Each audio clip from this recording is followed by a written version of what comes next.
Olá Hunters, sejam muito bem-vindos a mais um vídeo aqui do canal. Meu nome é Rafael Massini e você está no Covil do Investidor. Hoje eu quero falar para vocês um pouquinho de como que foi o governo do Lula, lá quando ele assumiu em 2003, que ele pegou o Brasil do governo do FHC.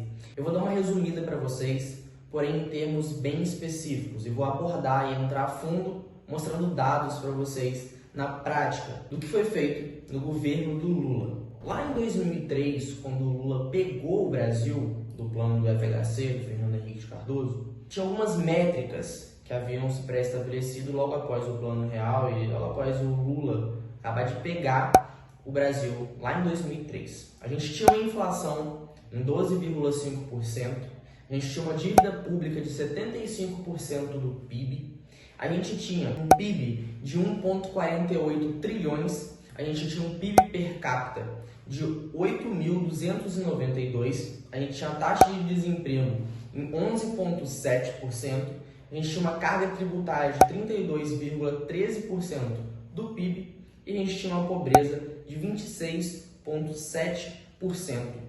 E aí, o Lula pegou o Brasil exatamente dessa forma. E 8 anos se passaram, depois de um mandato de Lula 1 e Lula 2, e o Brasil se encontrou dessa seguinte forma. A inflação tinha caído para 5,91%, a dívida pública também tinha caído para 62% do PIB. O PIB tinha subido de 1,48 trilhões para 3,86 trilhões. O PIB per capita, corrigido pela inflação do dólar naquela época, também aumentou para R$ 19.800. A taxa de desemprego caiu para 6,74% e a carga tributária para 32,5%. E a pobreza diminuiu de 26,7% para 13,57%. Só tem uma coisa, isso aconteceu em toda a América do Sul. A pobreza na América do Sul caiu de 27% para 12%. Países como Venezuela, México, Peru, Colômbia também tiveram seus PIBs muito elevados justamente nessa época. A partir de 2014, tudo começou a cair. Todos esses países que eu falei, e o Brasil também não foi diferente. Começou a despencar a partir de 2014. E aí a gente tem duas hipóteses para isso ter acontecido. A primeira delas que todos os presidentes, todos os governantes desses países fizeram exatamente a mesma coisa para poder ter uma ascensão desde 2001 até 2014. E justamente em 2014, todos os presidentes, exatamente no mesmo tempo, fizeram as mesmas coisas para poder ter esse declínio da economia. E a segunda hipótese aqui foi o boom das commodities. Eu vou entrar na segunda hipótese, que é o boom das commodities, para me explicar a fundo o que é e o que aconteceu frente ao plano de governo do Lula. De 2001 a 2014, a gente teve uma demanda altíssima vindo da China e da Índia, os dois países mais populosos do mundo. E a alta demanda vindo desses países para a América do Sul aumentaram os preços das matérias-primas, favorecendo muito a nossa balança comercial, porque a gente estava exportando para eles. O boom das commodities atrai muita mão de obra e essa mão de obra aumenta os salários. Esse aumento dos salários diminui o desemprego e automaticamente diminui a pobreza. A maioria desses empregos gerados são de baixa qualificação, ou seja, a pessoa não precisa ter muito estudo para poder ocupar esses cargos. E como a maioria desses empregos são gerados exatamente em baixa qualificação escolar, são beneficiados diretamente os pobres, diminuindo assim a desigualdade no Brasil.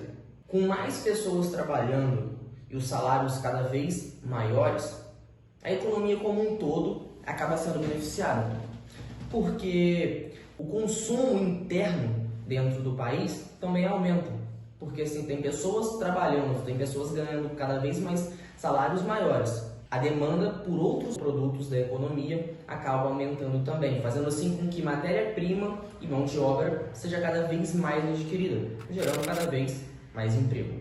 Com cada vez mais pessoas trabalhando e as empresas lucrando cada vez mais, o governo acaba arrecadando mais dinheiro também, que facilita o financiamento de serviços públicos, como o da saúde e da educação, gerando assim, novamente, mais e mais empregos. Aumentando também as medidas assistencialistas, como o Bolsa Família e o FIES. O aumento do capital estrangeiro dentro do nosso país, pela nossa alta exportação de matéria-prima lá para fora, acaba fazendo com que a nossa moeda se valorize frente à moeda estrangeira, pela sua alta oferta aqui dentro do nosso país. O que explica diretamente a queda do dólar nesse tempo. E tudo isso que aconteceu no país, trazendo vários e vários benefícios, ou botando as taxas de economia do governo do Lula cada vez mais acentuadas, cada vez melhores, foi dado cujo o boom das commodities. Mas eu sei que você vai falar que a gente precisa analisar o governo de forma intrínseca, não só vendo dados da economia que talvez foram gerados fora do controle do governo do Lula. E sim, foi exatamente o que aconteceu. Mas para a gente ser mais justo aqui, vamos fazer o seguinte: a gente não pode pegar o governo do Lula e comparar com o governo passado ou com o governo futuro. A gente não pode pegar o governo do Lula e comparar com o governo do Fernando Henrique e nem com o da Dilma. A gente precisa analisar economias da mesma época. Então, para ser bem justo aqui, a gente vai analisar o Brasil frente aos outros países que estavam na mesma situação econômica, com o boom das commodities, vivendo exatamente o mesmo período econômico que o Brasil viveu naquela época. Se a gente for parar para analisar o PIB per capita do Brasil versus o PIB per capita da média dos países emergentes, a gente vê, como você está vendo no gráfico agora, que mesmo com o boom das commodities, o Brasil fica atrás da média dos países emergentes. Todos os países eles foram beneficiados de forma muito similar. Na verdade, o Brasil ele foi até mais beneficiado do que os outros países. Isso mostra que a administração do Lula foi mais baixa do que a média, mesmo tendo mais benefícios do que a média. Eu sei também que quanto menor o PIB per capita de um país frente a um outro, ele tende a crescer em momentos de vantagem econômica. Ou seja, se a gente pega um país que é muito grande e a gente coloca ao lado de um país que é muito pequeno, provavelmente um país que é muito pequeno vai ter taxas muito mais elevadas do que aquele país de proporções muito maiores. Se a gente fosse pegar a Nigéria e fazer um comparativo com os Estados Unidos, por exemplo, a Nigéria teria taxas muito maiores, mesmo que em relatividade os Estados Unidos estivessem muito à frente da Nigéria. Isso é exatamente o que acontece com o Brasil. O Brasil sim tem um PIB per capita muito maior do que a média dos países emergentes da América do Sul. E para isso a gente vai dar um passo além e tentar equilibrar as coisas aqui para poder facilitar para o Lula. E a gente vai fazer um comparativo com o Brasil com os países da América Latina. Então, como você pode ver nesse gráfico aí, o PIB per capita do Brasil está menor que a média dos países da América Latina. Ainda assim, que o Brasil fica abaixo da média daqueles que ele deveria ficar acima. Por ter um PIB per capita menor, a tendência era que o Brasil ultrapassasse, em termos de PIB per capita, países com um maior PIB per capita que ele. Só que nesse caso não é o que acontece. Ainda assim, o Brasil fica abaixo da média, comprovando mais uma vez que a administração do Lula, com todos esses recursos e de benefícios, não foi tão bom assim. E agora eu quero entrar num termo que muitas pessoas falam que o Lula fez muito pelo Brasil. E eu vou mostrar a vocês em relação à educação do Brasil. Existe muito discurso de termos de analfabetismo. Mas a gente pode perceber, como você pode estar vendo nesse gráfico aí, que o analfabetismo ele vem diminuindo desde 1900. O mundo vê o analfabetismo diminuindo desde o ano de 1900. Isso é global. E no Brasil, o analfabetismo já está em queda desde 1945, muito antes do governo do Lula. Se a gente pega o nível de escolaridade de crianças acima de 15 anos, também está abaixo da média. Escolaridade de 20 a 24 também está abaixo da média. Evolução dos gastos públicos com a educação está acima da média. E isso não é bom.